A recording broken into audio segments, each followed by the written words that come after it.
மதுரை அலங்காநல்லூர் அருகே வீட்டின் பூட்டை உடைத்து 100 சவரன் தங்க நகைகள் மற்றும் 3 லட்சம் ரூபாய் பணத்தை திருடிய வழக்கில் இளைஞர் ஒருவர் கைது செய்யப்பட்டுள்ளார்.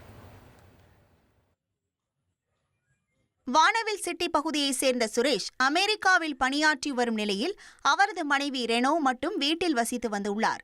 சமீபத்தில் ரெனோ தோழிகளுடன் கொடைக்கானல் சென்றிருந்த நிலையில் வீட்டின் பூட்டை உடைத்து பீரோவில் இருந்த 100 சவரன் நகைகள், 3 லட்சம் ரூபாய் பணம் மற்றும் வெள்ளிப் பொருட்கள் திருடப்பட்டன.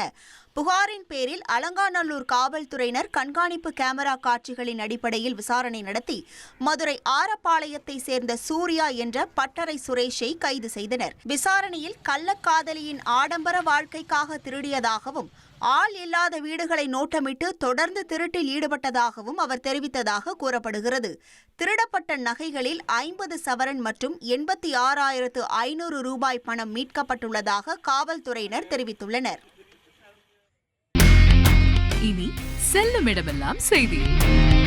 தந்தி டிவியின் வாட்ஸ்அப் சேனலை ஃபாலோ பண்ணினா செல்ல இருக்கும் இடமெல்லாம் செய்தி. இதோ QR கோட் இப்பவே ஸ்கேன் பண்ணுங்க, ஃபாலோ பண்ணுங்க.